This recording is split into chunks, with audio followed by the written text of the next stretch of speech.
learned a lot from him and Jazz, who's on staff here. So it's nice being able to have defensive-minded coaches.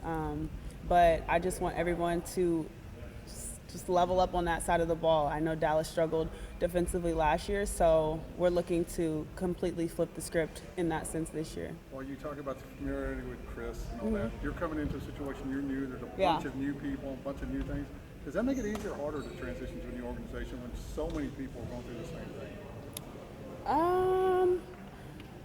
I mean, I think it's difficult regardless. But I think it's just another piece that's maybe a little more difficult is that everyone's trying to learn it. You don't really have anybody who can be like, okay, well, this is how you do it because we've already done it 3, 4, 5 years. But, we're all learning from each other. We can all give and take from each other. And I think that's been really helpful and beneficial for us these first couple weeks. When it comes to fashion, who are some of your inspirations?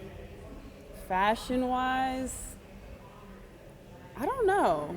Honestly, I try to go on Pinterest and stuff and look at people who have similar body types because I don't really go with the trends because everything doesn't look good on every body type in my opinion. And so I know some stuff don't look good on me because I don't have no hips yet. So I have to find clothes that, fit my body right. And I always just like to do something with a little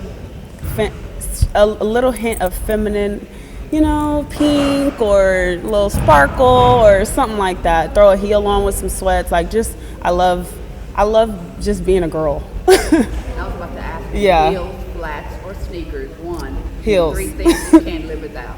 I'm gonna say heels because I wear sneakers for my job. So I'm already always wearing sneakers. And I like to stand in that confidence of being a tall woman and not being afraid to still wear heels. So I'm gonna say heels. And then what was the second question? 3 things you can't live without. Oh, that's tough. I'm gonna go with my phone because I can talk to people. I can get the Bible app on there, so I'm eliminating that right there. And then I'm gonna go food. Does that count? And water. I'm real picky. I only eat chicken basically. Chicken, soul food, Ruth's Chris, some pasta.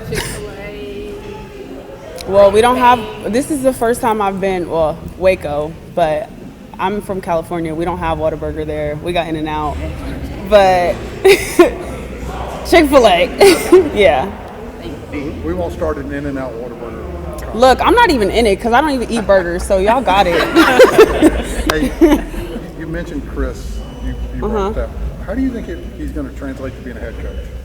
I think it's going to be great. Obviously, with anything, when you're transitioning into a new role, there's a learning curve. But he's lucky to have Kurt alongside him still to be able to kind of mentor him and ask questions, be a sounding board off of. So I think it'll be great. But the special thing about Chris is he's just a really good human being. He cares about us beyond basketball. He starts every day with some type of mindfulness, some type of reset for your mind because he knows there's so much going on in this day and age in sports, whether it's social media, whether it's just your own personal expectations or mental health. So he always makes sure to feed into that part before he even starts with basketball. So I think that's really special because when you have a coach like that, you are willing to do so much more for them because it's more than just basketball to them. DiJonai, what are your thoughts about the DFW and also making your home Wings debut this weekend and everything? I like it here. I like Dallas. I like the culture. I went to a taco margarita festival, so it was very on brand. San Diego is very into Mexican food too, so that's I forgot to mention that. That's one of my favorite type of foods too. There you go. I like it a lot. I like just the diversity, the culture, not the weather yet, but I know it's gonna warm up soon. And then the home debut, I'm excited. I'm just excited to get back on the court, to play games, play against somebody else besides ourselves is always great, so we're excited. DiJonai, I love that you said you love You're good, right here. I love that you said you love being a girl. How do you summarize the mindset that allows you to be so set in your femininity but also be the aggressive, dominant athlete that you are?